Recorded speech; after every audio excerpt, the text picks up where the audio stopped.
I was fixing my dress when I heard laughter behind me. Turning around, I saw my sister-in-law, Susan, with a mean smile. "Oh, you actually came?" she said. I frowned, confused.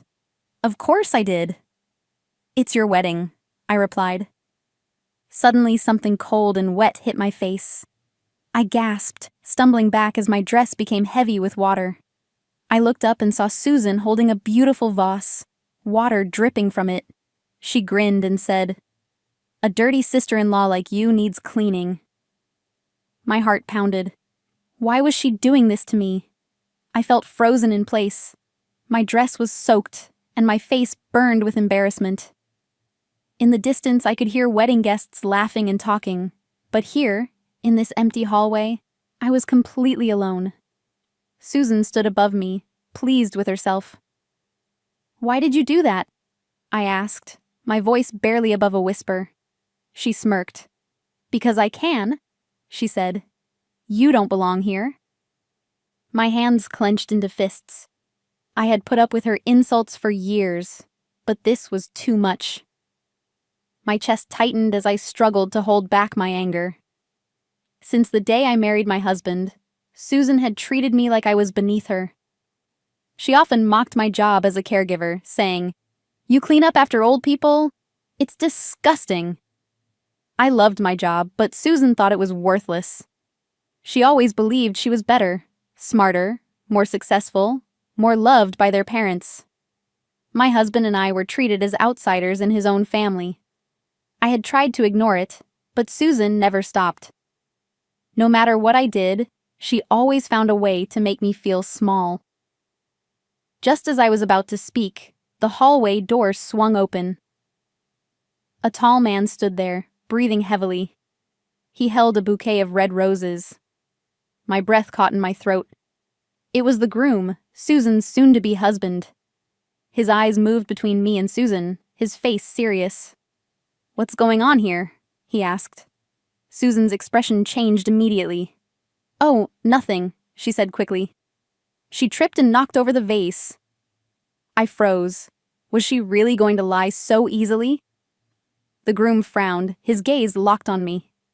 "Is that true?" he asked, his voice steady. I hesitated for a moment. If I spoke up, Susan would hate me even more. But if I stayed silent, she would keep getting away with it. My heart pounded. "No," I finally said. She threw the water on me. The groom's face darkened. He turned to Susan, who looked shocked. "Why would you do that?" he asked. Susan scoffed, rolling her eyes. "It was just a joke," she muttered. But the groom wasn't laughing. He studied her face carefully, and I could see the first signs of doubt forming in his mind. Then, something unexpected happened. The groom pulled something from his pocket, a small remote. He pressed a button, and a screen nearby lit up. My heart stopped. A hidden camera had recorded everything. The video showed me turning, the vase tipping, Susan's cruel smile. Every word, every movement was captured. I turned to Susan. Her face turned pale as she stared at the screen. "No," she whispered. "That's not fair." But there was no denying it. The truth was right in front of her, and this time, she couldn't twist the story in her favor. The groom looked at me, then back at Susan. His face was unreadable. "I can't believe this," he muttered. Susan reached for his hand desperately. "It was just a joke," she insisted. "She's exaggerating." But he pulled away. "I was about to marry you," he said, disbelief in his voice. "And this is how you treat your own family?" Susan opened her mouth, but no words came out. The weight of her actions was finally sinking in. The groom turned to me. "Are you okay?" he asked. I nodded, though my hands were still shaking. The groom's face hardened. "I can't marry someone who acts like this." Susan let out a nervous laugh. "You're joking, right?" But his silence was her answer. Panic flashed in her eyes. "You can't do this. The guests are waiting." Her voice cracked. But the groom had already made up his mind. "This wedding is over," he said. The words hit Susan like a thunderclap. The perfect life she had planned was falling apart. I watched as she realized that everything, her wedding, her reputation, her future, was slipping through her fingers. Susan's parents arrived, confused and worried. "What's going on?" her father demanded. The groom explained, showing them the recording. I saw the shock in their faces. They wanted to defend their daughter, but the truth was right in front of them. Susan's mother sighed, shaking her head. "Susan, how could you?" But Susan wasn't sorry. She turned to me with hatred in her eyes. "This is your fault," she spat. "You ruined everything." I shook my head. "No, Susan, you did this to yourself." She wanted someone to blame, but she had no one except herself. I stood beside my husband, my dress still damp, my hands trembling. He gently held my arm. "Let's go," he whispered. I nodded. There was no reason to stay.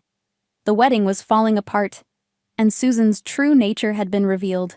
As we walked away, I could hear Susan shouting behind us, blaming me for everything. But her words didn't hurt me anymore. For years, I had tried to fit into a family that never truly accepted me. Now, I realized I didn't need their approval. I had my husband, my home, and a future I could finally control. Later, I heard that Susan tried to beg the groom to reconsider. But it was too late. He had made his decision. The wedding was officially canceled, and guests were sent home in confusion.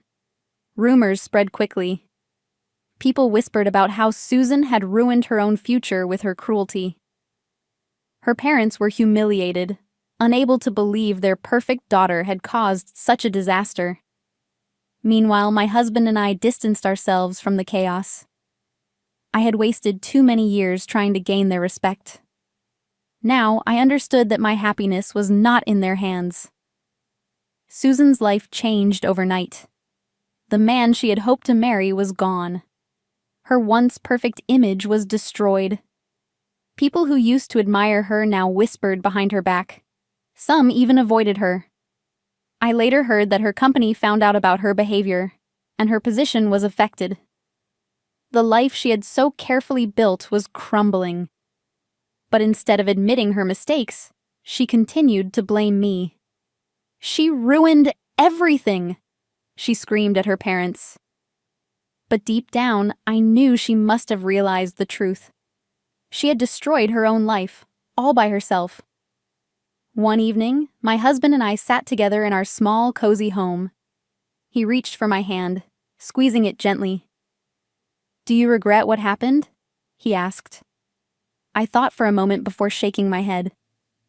"No," I said. "I'm finally free." He smiled. "Me too." We had spent years trying to be part of a family that never truly accepted us. Now, we had something better. Each other. As I leaned my head on his shoulder, I realized I didn't need to look back anymore. My past with Susan was over, and my new life was just beginning. As time passed, Susan disappeared from our lives. Her parents stopped inviting us to family gatherings. At first, I felt guilty, but then I realized it was for the best. I had spent years trying to fit in, and it had brought me nothing but pain. Now I was building a life with my husband. A life filled with love, not judgment. One day, as we sat outside, he turned to me and said, "Are you happy?" I thought about everything. The struggles, the pain, and finally, the peace. "Yes," I said, smiling, for the first time in a long time. One morning as I made breakfast, my husband walked in, a huge smile on his face. "I have some news," he said. My heart skipped a beat. "What is it?" He hesitated, then took my hands in his. "We're going to be parents." Tears filled my eyes. After everything we had been through, this was the best news I could have imagined. We hugged, both of us laughing, overwhelmed with happiness. In that moment, I knew. This was our fresh start. We would build a family full of love, respect, and kindness. Something Susan would never understand. As the months passed, we prepared for our baby's arrival. My husband was more loving than ever, taking care of me, making sure I was happy. One day, he looked at me and smiled. "We're going to create a home filled with love," he said. I nodded, holding my belly. Yes, we are. Susan's cruelty had once made me feel small, but now it didn't matter. I had everything I ever wanted. A loving husband, a growing family, and a future filled with happiness. I no longer cared about the past. My story wasn't about her anymore. It was about us,